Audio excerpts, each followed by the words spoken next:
Au cours de ce week-end intense, Tsahal a frappé en Syrie, au Liban et à Gaza. Mais l'attention se porte surtout sur les vastes frappes américaines au Yémen, après que les Houthis ont à nouveau menacé Israël de tirs balistiques.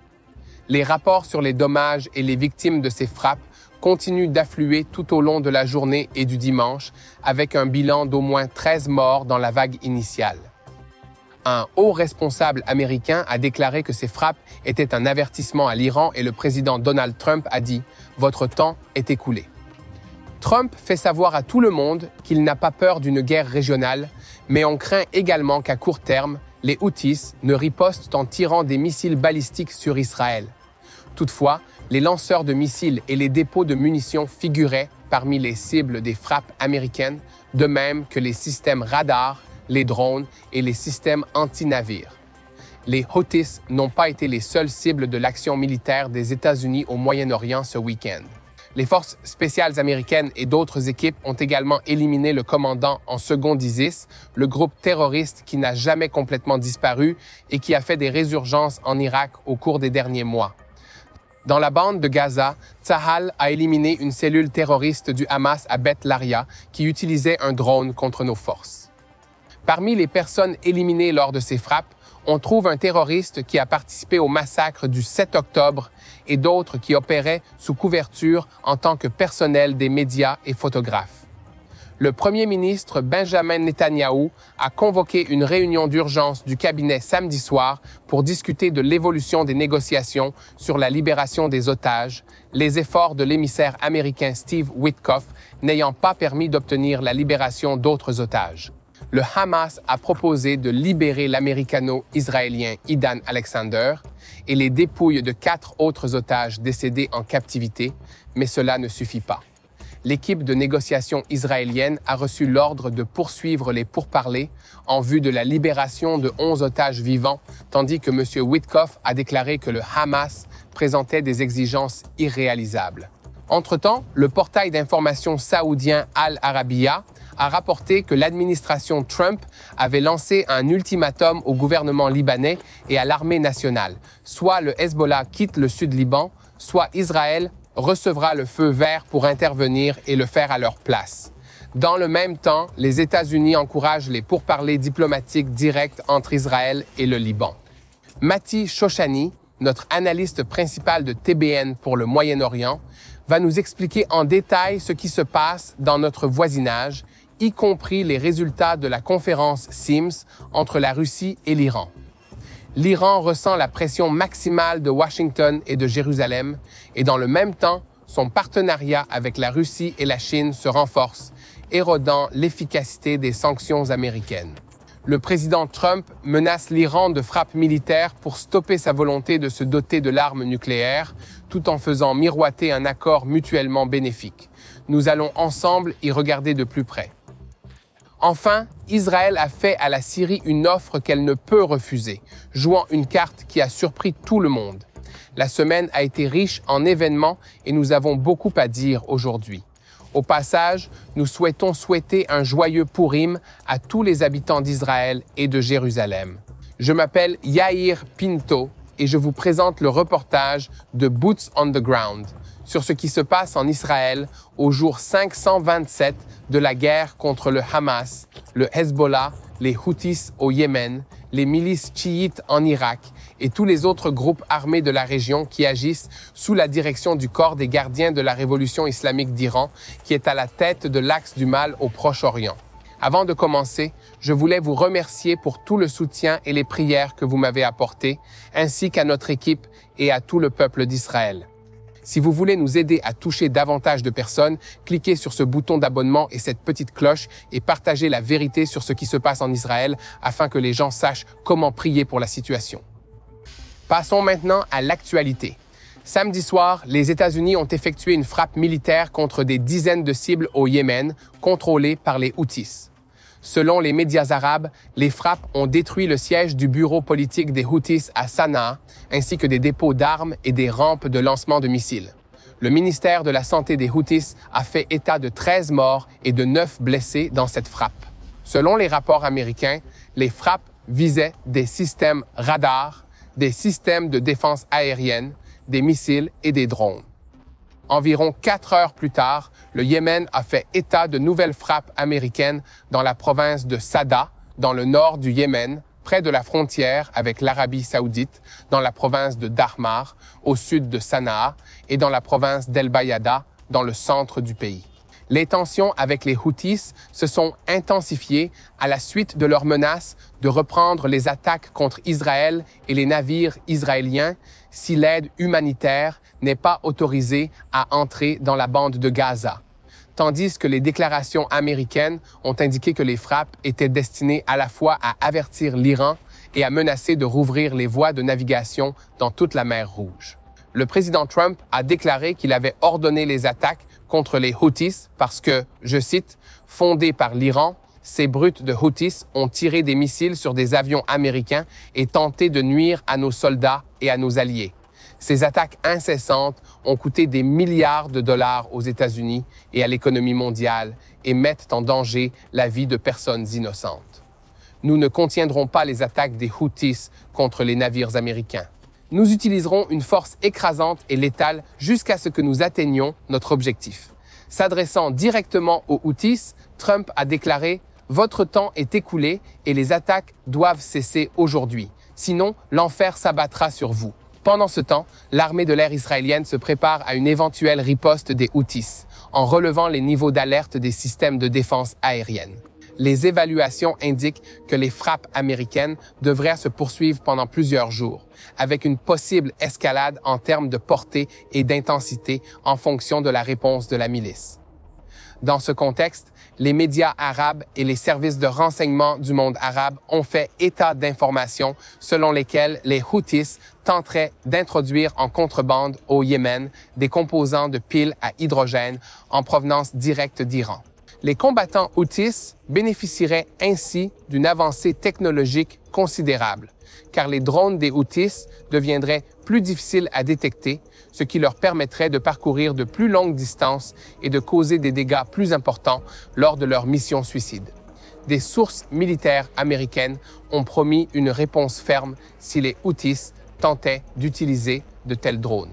TBN francophone continuera à rendre compte de tous les développements concernant les Houthis et leur menace d'attaquer Israël. Et comme toujours, nous vous demandons de nous aider à diffuser la vérité en partageant nos vidéos sur YouTube, en nous suivant sur les réseaux sociaux et en vous abonnant à cette chaîne si ce n'est déjà fait. Nous nous concentrons à présent sur la bande de Gaza, où Tsahal a attaqué dimanche une cellule terroriste dans la région de Beit Laria. Les terroristes visés par l'attaque étaient une escouade d'opérateurs de drones qui tentaient de recueillir des renseignements sur les positions de Tsahal afin de pouvoir les attaquer plus tard. L'escouade comprenait un terroriste connu pour avoir participé au massacre du 7 octobre 2002 contre des Israéliens. Environ 1 heure avant la frappe, Tsahal a touché un groupe de terroristes qui tentèrent de poser un engin explosif près des forces opérant dans le corridor de Netzarim, au centre de la bande de Gaza. Alors que toutes ces actions se déroulent sur le terrain dans la bande de Gaza, le Hamas s'en tient obstinément à ses exigences maximalistes dans les négociations, restant attaché à une proposition visant à ne libérer qu'un seul otage vivant et les dépouilles de 4 autres morts en captivité. Les États-Unis les menacent d'une date butoir sans préciser laquelle, et Israël attend entre-temps la réponse du Hamas à une nouvelle proposition plus ancienne demandant la libération de 11 otages vivants et des dépouilles de 16 autres. Dimanche soir, le premier ministre Benjamin Netanyahou a fait part d'une discussion sur la crise des pourparlers au cours de laquelle il a été informé par l'équipe de négociation revenue de Doha, au Qatar. Au cours de la discussion, la possibilité d'une reprise des combats a également été évoquée parmi d'autres options. La situation reste très instable et il semble que le Hamas fasse tout ce qu'il peut pour éviter de libérer d'autres otages. Il joue un double jeu en faisant des offres qu'il sait qu'Israël ne pourra pas accepter, tout en refusant catégoriquement d'accepter les offres qu'Israël ou les Américains suggèrent. Ainsi, samedi soir, le Hamas a annoncé qu'il acceptait la proposition du médiateur et se déclarait prêt à libérer Idan Alexander et les dépouilles de 4 personnes enlevées ayant la double nationalité. L'organisation a même noté que cet accord constituait un geste de bonne volonté. Le bureau de Netanyahou a pour sa part déclaré qu'Israël acceptait le cadre proposé par l'émissaire américain Steve Witkoff, alors que le Hamas continue de refuser et de mener une guerre psychologique contre les familles des otages. De son côté, la Maison-Blanche a accusé le Hamas de présenter des exigences irréalistes tout en faisant preuve d'une apparente flexibilité. Dans le même temps, le Hamas a accepté de nouvelles exigences en échange de la libération d'Alexander. Mais dans des conversations avec le journal palestinien Al-Quds, l'organisation a précisé que sa libération était conditionnée à la pleine application de l'accord de cessez-le-feu par Israël. Ils savent que Jérusalem ne peut pas accepter cette condition. Et les hauts fonctionnaires de Jérusalem ont répondu à toute cette duplicité en déclarant que le jeu du Hamas touchait à sa fin. Les médiateurs, et en particulier les États-Unis, comprennent que cette conduite aura des conséquences et une fois qu'elles se produiront, le Hamas comprendra à quel point nous sommes sérieux. Witkoff a également menacé le Hamas et fixé une date limite, sans préciser laquelle, en disant que le Hamas pense que le temps joue en sa faveur. Ce n'est pas le cas. Le Hamas est pleinement conscient de la date limite et il doit savoir que nous réagirons en conséquence si le temps passe. En arrière-plan, bien sûr, il y a la menace du président Donald Trump de permettre à Israël de reprendre les combats, mais Witkoff a déclaré que tant qu'il y a des pourparlers, il demande à Israël de ne pas reprendre les combats. C'est apparemment une question de jours, pas de semaines.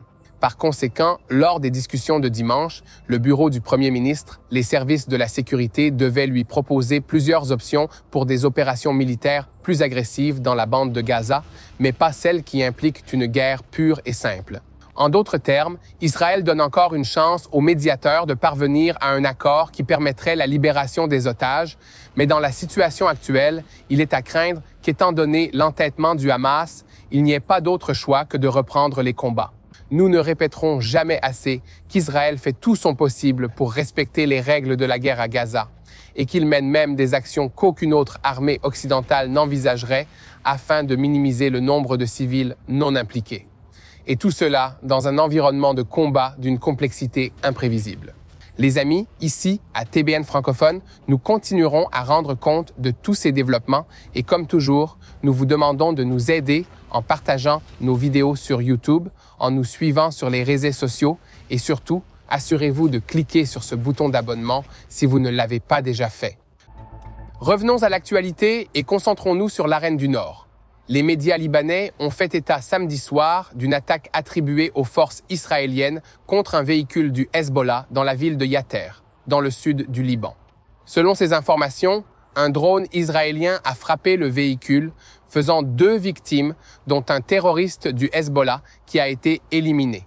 Par ailleurs, les États-Unis ont lancé un ultimatum au Liban pour qu'il agisse immédiatement contre le Hezbollah dans le sud, sous peine d'une action militaire israélienne.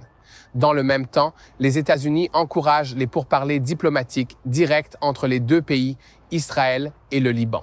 Et selon un rapport du portail d'information saoudien Al Arabiya, de hauts responsables de la Maison-Blanche et du département d'État ont précisé au gouvernement libanais que le président Donald Trump voulait voir des résultats dans un délai très court.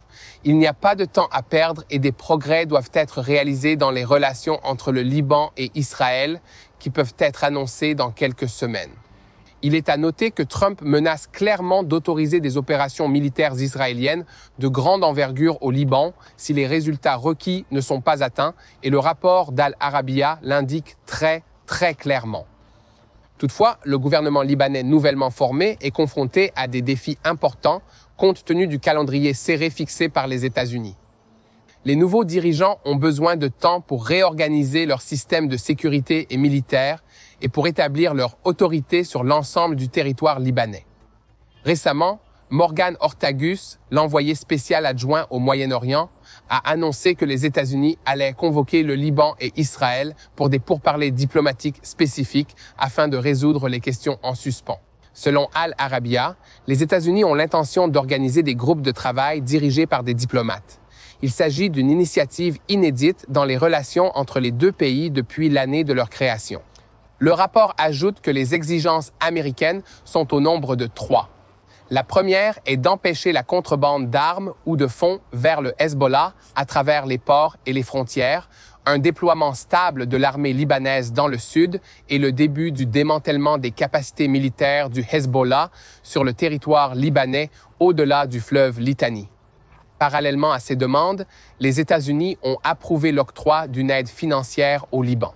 Un porte-parole du département d'État a souligné que le renforcement de l'armée et l'aide à l'établissement de la souveraineté libanaise le long du Litani méridional étaient la seule solution possible pour la sécurité et la stabilité dans cette région.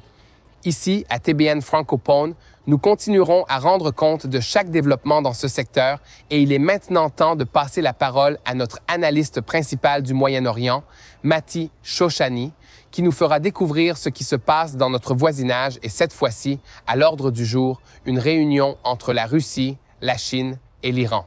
Trump présente d'une part une menace militaire et d'autre part un appel à un accord.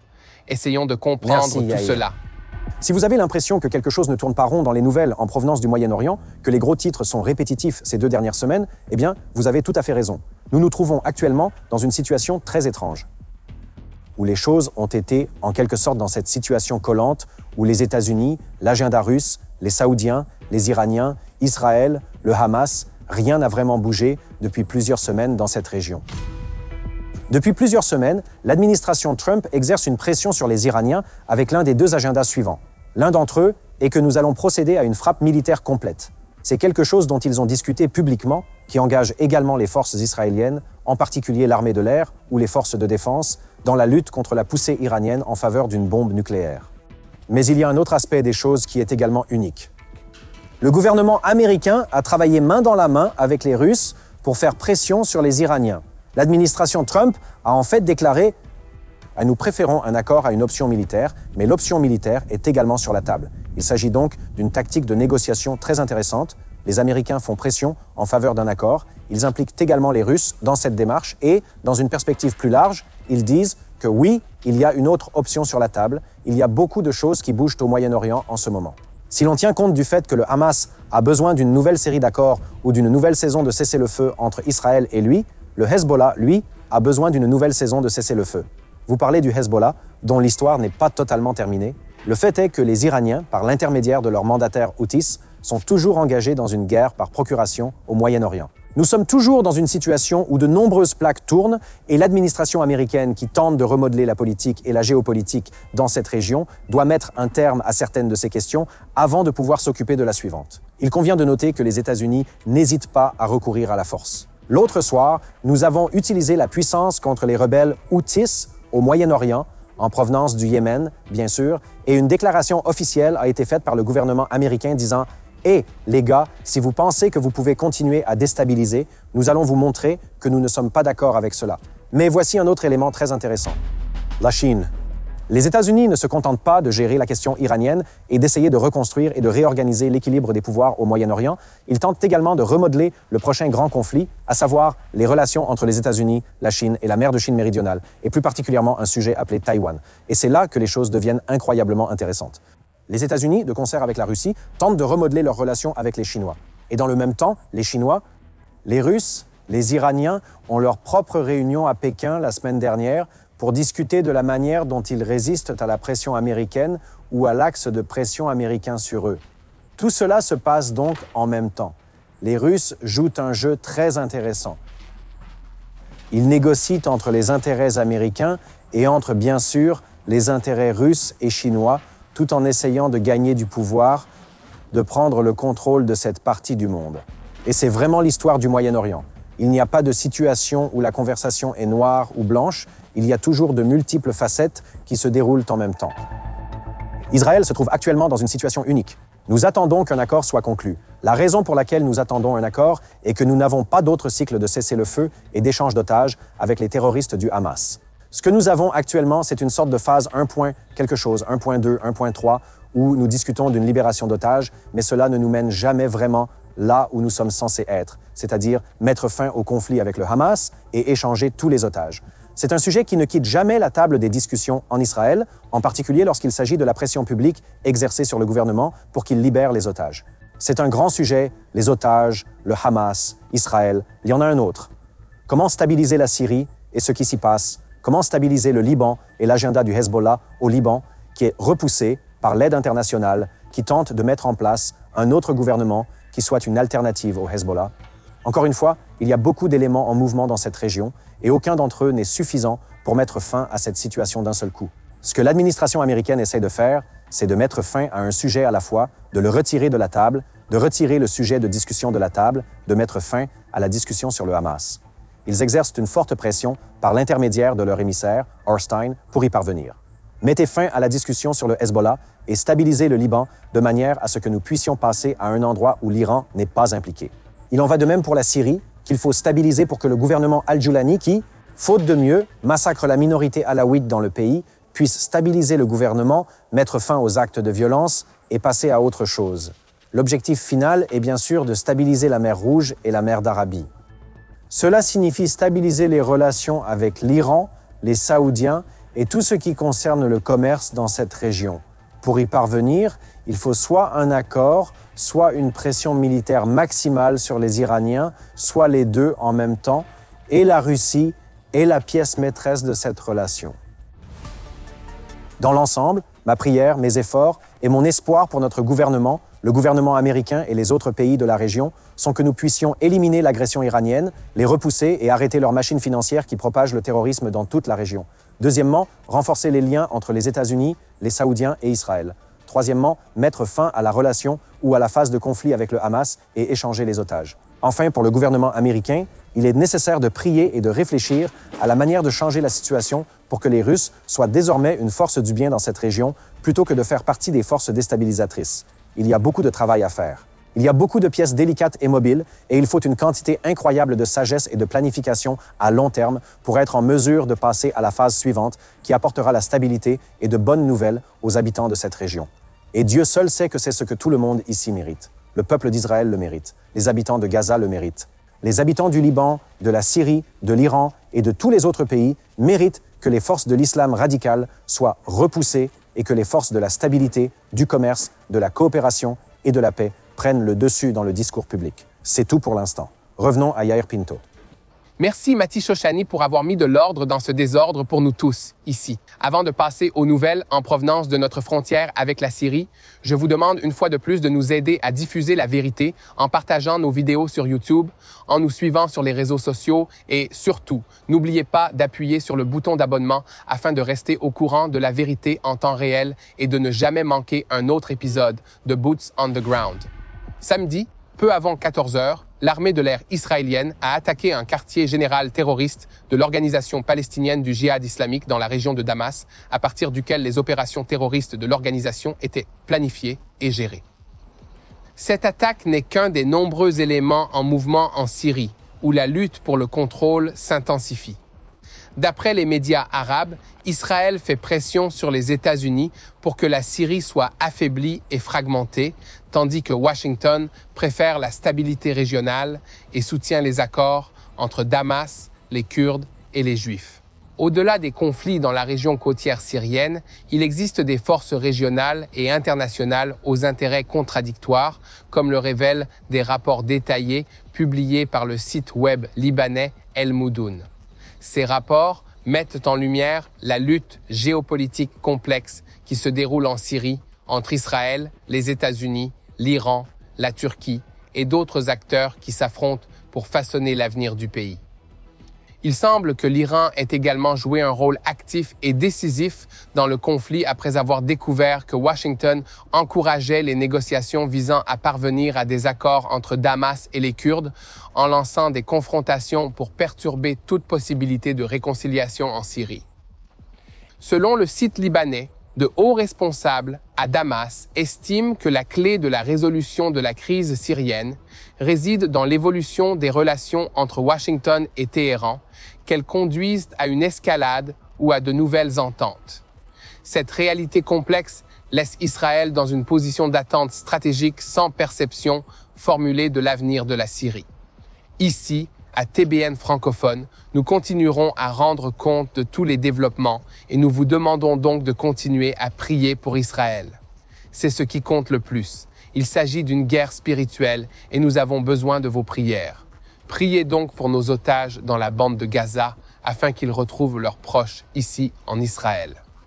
Priez pour tous les soldats qui risquent leur vie chaque jour pour nous défendre, qu'ils se battent en Syrie, au Liban, dans la bande de Gaza, en Judée et en Samarie, ou qu'ils se préparent à une attaque des Houthis au Yémen. Priez pour tous les civils touchés par ces organisations terroristes et veillez à prier pour la paix à Jérusalem.